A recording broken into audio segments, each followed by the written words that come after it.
Okay, you can see, got to set up here, a little bit of a mess, but yeah, we've been getting through stuff. You got Brian set up to the right, and mine to the left.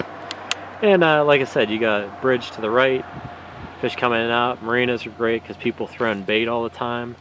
So we're about, I'd say about 200, 300 yards from that. And then to the left, you got a majority of the main lake here.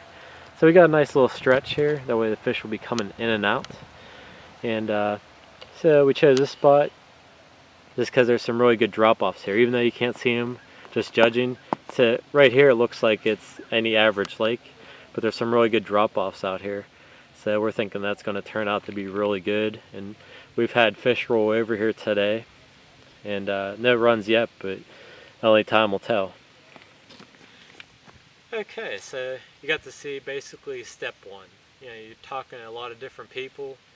You go buy some maps or get one at the park office, or anywhere you can get a map of the lake. Like you say, Google Earth, that's a great option. You can see a lot of the features. And one of the cool features on Google Earth is you can actually do a path, which it'll measure spots for you. Like let's say I want to see how far it was to the opposite bank. I can measure that on Google Earth. I use that all the time. That way if I want to cast to an opposite bank, I know exactly how many yards that I'm working with. Like I said, first step, just try to eliminate spots where you can't absolutely fish, like you have no access to, you're not allowed to fish or whatnot.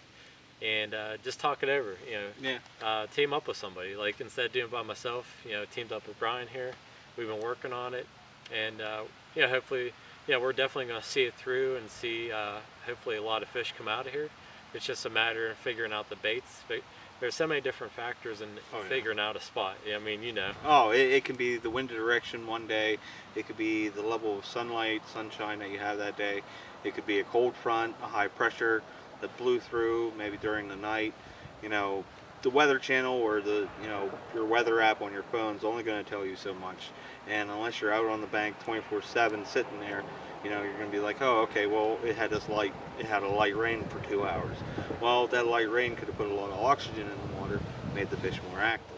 You just don't know unless you're sitting here watching and looking at your water, on a consistent basis. And not everybody can do that. I got a job, you got a job, we all have to work, bills got to be paid, but you do what you can with what limited amount of time you have. So by buying a map and looking at Google Earth, talking with the locals, talking with your WCO that's in the area, your park rangers, tackle shop owners, boaters, anglers that are here, you eliminate a lot of things that normally it would take you a much longer time to eliminate from your choice of swims or your choice of area to fish.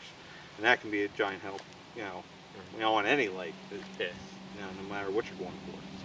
So that's basically going to wrap up step one, just kind of showing you how to even approach it. And then step two will go a little further in depth. Obviously we're going to have multiple parts with this, and it might even go into next year. Yeah. Like I said, we just started fishing it. It's in the fall right now. So before you know it, it's going to be icing over. So if we don't have any fish till then, you'll see the continuation next year. But until then, keep watching, hit subscribe. We'll do a lot more of these. We're going to pick some other lakes as well, but the first one's going to be this one, and then probably next year we'll do some other lakes and kind of show how we gave a thought process, what tactics, rigs, everything involved with this, just to show you how we wanted to do this. So thanks for watching, and we'll be back soon.